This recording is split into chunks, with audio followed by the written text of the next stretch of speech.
നമസ്കാരം. ഇന്ന് നമ്മൾ സംസാരിക്കുന്ന വിഷയം ഗോൾഡൻ റേഷ്യോ ഒരു ലോഗോ ചെയ്യുന്ന രീതിയാണ്. ഒരു ഗ്രാഫിക് ഡിസൈനിങ് മേഖലയിൽ വർക്ക് ചെയ്യുന്ന ഒരാൾ അവശ്യം അറിഞ്ഞിരിക്കേണ്ട ഒരു കാര്യമാണ്. പ്രത്യേകിച്ച് ലോഗോ ഡിസൈനിങ്ങിൽ കോൺസെൻട്രേറ്റ് ചെയ്യുന്ന ഒരു ഡിസൈനർ നിശ്ചയമായും അറിഞ്ഞിരിക്കേണ്ട ഒരു കാര്യമാണ് ഗോൾഡൻ റേഷ്യോ എന്താണെന്ന്. ഡിസൈനിങ് മേഖലയിൽ വർക്ക് ചെയ്യുന്ന പല ആളുകൾക്കും ഈ ഗോൾഡൻ റേഷ്യോ എന്തെന്ന് അറിയില്ലാത്ത ആളുകൾ ഉണ്ടാവാം. എങ്കിൽ അത്തരമുള്ള ആളുകൾക്ക് വേണ്ടിയാണ് ഈ വീഡിയോ ചെയ്യുന്നത്. നമ്മുടെ ലോകത്തിലുള്ള പ്രപഞ്ചത്തിലെ ഓരോ സൗന്ദര്യപ്രദമായ വസ്തുക്കളെല്ലാം തന്നെ കൃത്യമായി അറേഞ്ച് ചെയ്തിട്ടുള്ളത് ഗോൾഡൻ റേഷ്യോയിലാണ് എന്ന് പറയപ്പെടുന്നു. മനുഷ്യ ശരീരം ഗോൾഡൻ റേഷ്യോയിൽ കറക്റ്റായി വരുമ്പോഴാണ് അവർ ഏറ്റവും സൗന്ദര്യമുള്ളവരായി മാറുന്നത്. ഒരു പൂക്കളാണെങ്കിൽ പോലും ഏറ്റവും സുന്ദരമായ പൂക്കളൊക്കെയും ഗോൾഡൻ റേഷ്യോയിലാണ് ചെയ്യപ്പെട്ടിട്ടുള്ളത്. മൈക്കലാഞ്ചലോ, ഡാവിഞ്ചി, ലിയനാർഡോ ഡാവിഞ്ചി തുടങ്ങിയ ചിത്രകാരന്മാരുടെയൊക്കെ ലോക പ്രശസ്തമായ ചിത്രങ്ങളെല്ലാം തന്നെ ഗോൾഡൻ റേഷ്യോയിൽ ചെയ്യപ്പെട്ടിട്ടുള്ളതാണ്. അതിന് ഉദാഹരണമാണ് മൊണാലിസ, ലാസ്റ്റ് സപ്പർ. അങ്ങനെ ലിയനാർഡോ ഡാവിഞ്ചിയുടെയും മൈക്കലാഞ്ചലോയുടെയും ഒക്കെ ഫേമസ് ആയിട്ടുള്ള ചിത്രങ്ങളൊക്കെ തന്നെയും ഗോൾഡൻ റേഷ്യോയിൽ ചെയ്യപ്പെട്ടിട്ടുള്ളതാണ്. ഗോൾഡൻ റേഷ്യോ എന്താണെന്ന് ചോദിച്ചു കഴിഞ്ഞാൽ അതൊരു പ്രത്യേകതരം ഒരു നമ്പറാണ്. 1.61803399 എന്ന് പറഞ്ഞു പോകുന്ന ഒരു നീണ്ട നമ്പറാണ്. അതിന് ചുരുക്കി 1.618 എന്ന് ആണ് നമ്മളിപ്പോൾ ഗൂഗിളിലൊക്കെ സെർച്ച് ചെയ്ത് നോക്കിയാൽ കിട്ടാറുള്ളത്. അത് പൈതഗോറസ് സിദ്ധാന്തം അല്ലെങ്കിൽ പൈതഗോറസും ഒക്കെ വളരെയധികം ഇഷ്ടപ്പെട്ടിരുന്ന ഒരു കണക്കിലെ നമ്പറാണ്. അത് കണ്ടുപിടിച്ച സയൻറ്റിസ്റ്റ് ഉണ്ട്, അദ്ദേഹവുമായി ചേർത്ത് വെച്ചിട്ടാണ് ഇതിനെ കൂടുതൽ പറയുന്നത്. എങ്കിൽ അതിനേക്കാളൊക്കെ വളരെ മുൻപ് തന്നെ നമ്മുടെ ഭാരതത്തിൽ ഇത് കണ്ടെത്തിയിട്ടുണ്ട് എന്ന് പറയുന്നു. വേദങ്ങളിൽ ഇതിനെപ്പറ്റി പരാമർശിക്കുന്നുണ്ട് എന്നും പറയുന്നുണ്ട്. ഫേമസ് ആയിട്ടുള്ള നമ്മുടെ ലോഗോകൾ, ഇപ്പം നമ്മുടെ വിഷയം ലോഗോയാണ്. ഫേമസ് ആയിട്ടുള്ള നമ്മുടെ ലോഗോ, ഇപ്പോൾ ലോകപ്രശസ്തമായിട്ടുള്ള ലോഗോകൾ ഓരോന്നും തന്നെ എടുത്തു നോക്കിയാൽ അവയൊക്കെയും തന്നെ ഈ ഗോൾഡൻ റേഷ്യോയിലാണ് ചെയ്യപ്പെട്ടിട്ടുള്ളത്. അത് നമുക്ക് അതിനുള്ളിൽ ഒളിഞ്ഞിരിക്കുന്ന ഒരു രഹസ്യം തന്നെ എന്ന് വേണമെങ്കിൽ പറയാം. ഇപ്പോൾ നമുക്ക് ഉദാഹരണം പറഞ്ഞാൽ ലോകപ്രശസ്തമായ ഒരു ലോഗോയാണ് ആപ്പിൾ കമ്പനിയുടെ ലോഗോ. ആ ലോഗോ ഈ പറഞ്ഞ മാതിരി ഗോൾഡൻ റേഷ്യോ കൃത്യമായി ചെയ്തിട്ടുള്ള ഒരു ലോഗോയാണ്. അതുപോലെ തന്നെയാണ് നമ്മളൊക്കെ ഉപയോഗിക്കുന്ന സോഷ്യൽ മീഡിയയായ ട്വിറ്ററിൻ്റെ ലോഗോ ഈ പറഞ്ഞതുപോലെ കൃത്യമായി ഗോൾഡൻ റേഷ്യോയിൽ ചെയ്തിട്ടുള്ളതാണ്. അതുപോലെ നമ്മൾ ഉപയോഗിക്കുന്ന ഗൂഗിളിൻ്റെ എംബ്ലം അതൊക്കെ ഗോൾഡൻ റേഷ്യോയിലാണ് ചെയ്തിട്ടുള്ളത്. പെപ്സിയുടെ എംബ്ലം ഇതൊക്കെ ഗോൾഡൻ റേഷ്യോയിൽ ചെയ്യപ്പെട്ടിട്ടുള്ളതാണ്. BP ബ്രിട്ടീഷ് പെട്രോളിയം കമ്പനിയുടെ ലോഗോ ഇതൊക്കെയും കൃത്യമായി തന്നെ ഗോൾഡൻ റേഷ്യോയിലാണ് ചെയ്യപ്പെട്ടിട്ടുള്ളത്. എന്താണ് ഗോൾഡൻ റേഷ്യോ എന്ന് നമുക്കൊന്ന് നോക്കാം. അതുപോലെ തന്നെ ഞാൻ പറയാൻ വിട്ടുപോയ ഒരു കാര്യമാണ് ഈ കരിക്ക് കമ്പനിയുടെ ലോഗോ. അതായത് കരിക്ക് എന്ന് പറയുന്നത് ഈ അടുത്ത കാലത്ത് ഏറ്റവും അധികം എസ്റ്റാബ്ലിഷ്ഡ് ആയ ഒരു യൂട്യൂബ് ചാനലിൻ്റെ പേരാണ് കരിക്ക് വീഡിയോസ് എന്നത്. ആ കമ്പനിയുടെ ലോഗോ, കരിക്കിൻ്റെ രീതിയിലുള്ള ലോഗോ ഉണ്ട് അവർക്ക്. ആ ലോഗോ പോലും ഈ പറയുന്ന ഗോൾഡൻ റേഷ്യോയിലാണ് കൃത്യമായി ചെയ്തെടുക്കപ്പെട്ടിട്ടുള്ളത്. ഈ ലാസ്റ്റ് സപ്പർ ചിത്രമൊക്കെ അങ്ങനെ ചെയ്തിട്ടുള്ളതാണെന്ന് ഞാൻ മുമ്പേ പറയുകയുണ്ടായി. ഇത് ചെയ്യുവാനായി അല്ലെ ഗോൾഡൻ റേഷ്യോ ഇന്ന് കൃത്യമായി ചെയ്തെടുക്കാൻ പറ്റിയ സോഫ്റ്റ്വെയർ ഇല്ലുസ്ട്രേറ്റർ ആണ്.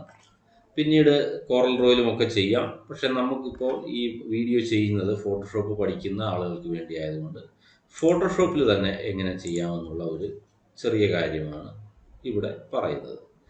നമ്മളൊരു A3 സൈസിൽ അല്ലെങ്കിൽ ഒരു ക്യാൻവാസ് എടുത്തിട്ട് അതിനുള്ളിലേക്ക് നമ്മൾ മാർക്യൂ ടൂൾ കൊണ്ടോ മറ്റോ നമ്മളൊരു കൃത്യമായ ഒരു സ്ക്വയർ വരയ്ക്കാം. ഷിഫ്റ്റ് പ്രസ് ചെയ്തുകൊണ്ട് വരയ്ക്കുമ്പോൾ നല്ല സ്ക്വയർ കിട്ടും. അത് പുതിയൊരു ലെയറിൽ അതിലേക്ക് ഫില്ല് ചെയ്യാം. സ്ട്രോക്കാണ് ചെയ്യുന്നത്. ഫില്ലിന് താഴെയുള്ള സ്ട്രോക്ക് നമ്മൾ കൊടുക്കുന്നു. ഒരു ബ്ലാക്ക് സ്ട്രോക്ക് കൊടുക്കാം, കറുത്ത കളർ വെച്ചിട്ട്. അതിലൊക്കെ കൊടുക്കുമ്പോൾ ഒരു ബ്ലാക്ക് സ്ട്രോക്കിൽ ഇങ്ങനെ സൂം ചെയ്ത് നോക്കിയാൽ കാണാം, ഇത്തരത്തിലൊരു സ്ക്വയർ വന്നിട്ടുള്ളതായിട്ട് നമുക്ക് കാണാൻ കഴിയും. ഇനി അതിൻ്റെ തന്നെ നമ്മളൊരു അതല്പം കൂടി ഒരു തിക്നെസ് കൂട്ടം കാണാൻ ഉള്ള സൗകര്യത്തിനാക്കി ഞാൻ ഒരിക്കൽ കൂടി അതിനെ സ്ട്രോക്ക് ചെയ്യുകയാണ്. അതിൻ്റെ പോയിന്റ് സൈസ് നമുക്കൊരു 5 ആക്കി കൊടുക്കുക. അപ്പോൾ കുറേ കൂടെ വലുപ്പത്തിൽ കിട്ടും. അതിനെ നമ്മളൊരു ഡ്യൂപ്ലിക്കേറ്റ് കോപ്പി എടുക്കുന്നു. ഷിഫ്റ്റ് മോൾട്ടം പ്രസ് ചെയ്തുകൊണ്ട് ഇങ്ങനെ ഡ്രാഗ് ചെയ്യുമ്പോൾ ഡ്യൂപ്ലിക്കേറ്റ് കോപ്പി വരും. അതിനെ വളരെ ചേർത്ത് തന്നെ ഇങ്ങനെ വെക്കുന്നു. അതിനെ രണ്ടിനെയും ലിങ്ക് ചെയ്ത ശേഷം ട്രാൻസ്ഫോം, Ctrl T അടിച്ച് നമ്മളതിനെ 90 ഡിഗ്രി റൊട്ടേറ്റ് ചെയ്യുന്നു. അതിൻ്റെ ലിങ്ക് മാറ്റിയതിന് ശേഷം താഴെയുള്ള ആ സ്ക്വയറിനെ ഒരിക്കൽ കൂടി നമ്മൾ താഴത്തെ സ്ക്വയറിനെ ഒരിക്കൽ കൂടി നമ്മൾ ഡ്യൂപ്ലിക്കേറ്റ് ചെയ്യുന്നു. കൃത്യമായി തന്നെ അവിടെ ചേർന്നിരിക്കുന്നുണ്ടോ ശ്രദ്ധിക്കണം. അതിനെ വലിച്ച് മേലേക്ക് ഉയർത്തി കഴിഞ്ഞാൽ കൃത്യം ആ പോയിന്റ് നിൽക്കുന്നിടം വരെ വേണം. അങ്ങനെ ഒരു സ്ക്വയർ വരയ്ക്കുന്നു. ഇനി വീണ്ടും ഇതിനെ 3 സ്ക്വയറിനെയും കൂടി നമ്മൾ ഒരിക്കൽ കൂടി 90 ഡിഗ്രി റൊട്ടേറ്റ് ചെയ്ത ശേഷം ലിങ്കുകൾ കളയുന്നു. അതിനുശേഷം നമ്മുടെ താഴെയുള്ള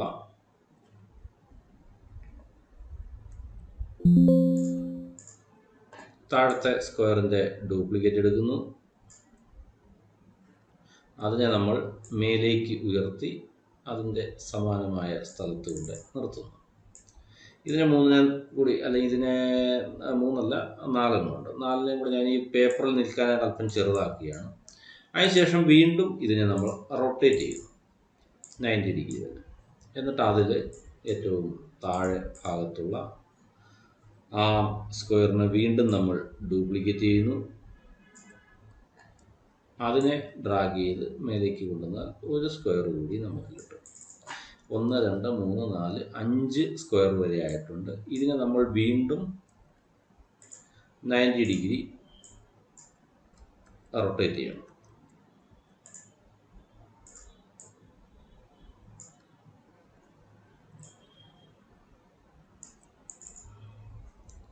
അതിനുശേഷം താഴത്തെ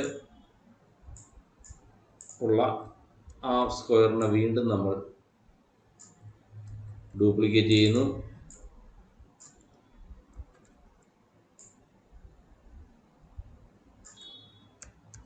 കൃത്യമായി ചേർത്ത് വെക്കാൻ ശ്രദ്ധിക്കുക. അതിൻ്റെ എന്നിട്ട് ഉയരം കൂട്ടി ഇങ്ങനെ എത്തിക്കുക. അത് സ്ക്വയർ നമുക്ക് എത്ര വേണമെങ്കിലും കൂടുതൽ ഉണ്ടാക്കാം. നമുക്ക് ചെയ്യുന്ന ലോഗോയ്ക്ക് ആവശ്യമുള്ള എത്ര സ്ക്വയർ വേണമെങ്കിലും ചെയ്യാം. നമുക്ക് തൽക്കാലം ഇത്രയും സ്ക്വയറിൽ ഞാൻ നിർത്തുകയാണ്. ഇതിന് ശേഷം ഇനി ചെയ്യേണ്ടത്, നമ്മൾ ഈ മാർക്ക് ടൂൾ കഴിഞ്ഞിട്ടുള്ള അതിനുള്ളിലുള്ള എലിപ്റ്റിക്കൽ മാർക്ക് ടൂൾ എടുത്ത ശേഷം നല്ല ഷിഫ്റ്റ് പ്രസ് ചെയ്തുകൊണ്ട് നല്ല റൗണ്ട് വരയ്ക്കുകയാണ് ചെയ്യുന്നത്. ഈ റൗണ്ട് കൃത്യമായിട്ട് നമ്മുടെ ഈ ഏറ്റവും ചെറിയ ആ സ്ക്വയറിൽ എല്ലായിടത്തും ടച്ച് ചെയ്യത്തക്ക രീതിയിൽ അതിനെ നിർത്തുന്നു. അതിനെ വീണ്ടും ന്യൂ ലെയർ എടുത്ത ശേഷം അവിടെയും നമ്മൾ സ്ട്രോക്ക് കൊടുക്കുന്നു. 5 പോയിന്റ് ഉള്ള ഒരു സ്ട്രോക്ക് കൊടുക്കുന്നു. അപ്പോൾ നല്ല റൗണ്ട് നമുക്ക് കിട്ടും. വീണ്ടും ആ റൗണ്ടിനെ കോപ്പി ചെയ്ത് അടുത്ത സ്ക്വയറിലേക്ക് കൊണ്ടുവരിക. അത് കറക്റ്റ് ആ സ്ക്വയറിൻ്റെ വലുപ്പത്തിന് തുല്യമാണ്. വീണ്ടും താഴെയുള്ള അടുത്ത സ്ക്വയറിലേക്ക് കൊണ്ടുവരിക. അങ്ങനെ എല്ലാ സ്ക്വയറിൻ്റെ ഉള്ളിലും അതാതിന് വലിപ്പം കറക്റ്റായിട്ട് വരുന്ന റൗണ്ടുകളെ വരയ്ക്കുക. ഇനി നമ്മൾ ചെയ്യാൻ പോകുന്നത്, ഈ റൗണ്ടുകളെല്ലാം, ബാക്കി സ്ക്വയറുകളെല്ലാം നമുക്ക് കളയാം. സ്ക്വയറെല്ലാം കളഞ്ഞതിന് ശേഷം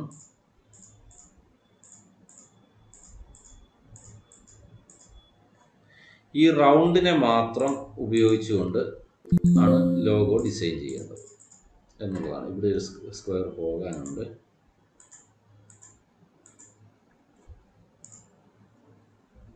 അതിനെ കൂടെ കളഞ്ഞു.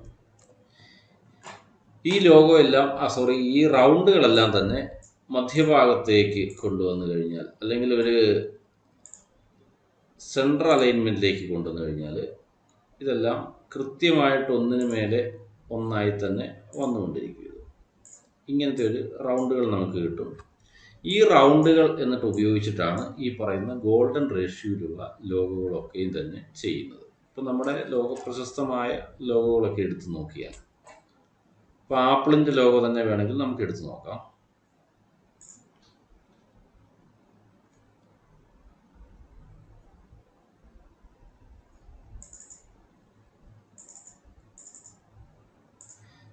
ഈ ആപ്പിൾ ലോഗോ ഞാൻ ഓപ്പൺ ചെയ്യുകയാണ്. അതിൻ്റെ ഒരു ഗ്രാഫ് എടുത്ത് കഴിഞ്ഞ് ഇതിനകത്ത് നോക്കുക, അനവധി റൗണ്ടുകൾ ഇങ്ങനെ ഇതിനുള്ളിൽ ചേർത്ത് വെച്ചിട്ടുണ്ട്. അപ്പം നമ്മൾ കൊണ്ടുവരുന്ന ഒരു റൗണ്ടാണെങ്കിൽ പോലും അതിനുള്ളിലേക്ക് കൊണ്ടുവന്നു കഴിഞ്ഞാൽ ഓരോ ഭാഗത്തും കൊണ്ട് വെച്ച് നോക്കാം. അതെല്ലാം കൃത്യമായിട്ട് ഈ റൗണ്ട് ഷേപ്പുകൾ ഉപയോഗിച്ച് തന്നെയാണ് ഈ ലോഗോകളൊക്കെ തന്നെയും ചെയ്തെടുത്തിട്ടുള്ളത്. ഇങ്ങനെ ചെയ്ത ലോഗോകളെല്ലാം തന്നെ വളരെ പ്രശസ്തമായ ലോഗോകളായി മാറിയിട്ടുണ്ട് എന്ന് വേണമെങ്കിലും പറയാവുന്നതാണ്.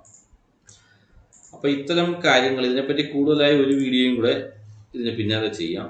ഇപ്പോൾ തൽക്കാലം ഇത്രയും കാര്യങ്ങൾ പറഞ്ഞു നിർത്തുകയാണ്. ഗോൾഡൻ റേഷ്യോ എന്താണ് എന്ന് മനസ്സിലാക്കണമെങ്കിൽ ഇതിനകത്തുള്ള ഒരു ഇലയുണ്ട്. ഇപ്പോൾ ഈ ആപ്പിളിൻ്റെ മേളിൽ ഒരു ഇലയുടെ ഷേപ്പുണ്ട്. ആ ഇല പോലും 2 റൗണ്ടുകൾ ചേർന്ന് കട്ട് ചെയ്തെടുക്കുന്ന അതിനകത്ത് വരുന്ന രീതിയിലാണ് ചെയ്തിരിക്കുന്നത്. ഇതാണ് ഗോൾഡൻ റേഷ്യോ എന്നുള്ളത് മനസ്സിലാക്കുന്നതിന് വേണ്ടിയാണ് ഈ വീഡിയോ ചെയ്യുന്നത്. ഇത്രയും കൂടുതൽ വീഡിയോസ് ഞാൻ ചെയ്യുന്നുണ്ട്. അത് മാത്രമല്ല, നിങ്ങളുടെ ഭാഗത്തു നിന്നും കൂടുതൽ റിസർച്ചിങ് ഒക്കെ ഉണ്ടെങ്കിൽ മാത്രമേ ഗോൾഡൻ റേഷ്യോനെ പറ്റി കൂടുതലായിട്ട് പഠിക്കുവാനും അത്തരം ലോഗോകൾ ഡിസൈൻ ചെയ്യുവാനും ഒക്കെ സാധിക്കുകയുള്ളൂ എന്ന ഒരു കാര്യം കൂടി ഇവിടെ അറിയിക്കുന്നു. ഗൂഗിളിലൊക്കെ സെർച്ച് ചെയ്താൽ ഇതിനെപ്പറ്റി ഒരുപാട് ഡീറ്റെയിലുകൾ കിട്ടും. അതൊക്കെ നിങ്ങൾ കൂടുതൽ എടുത്ത് പഠിക്കുക.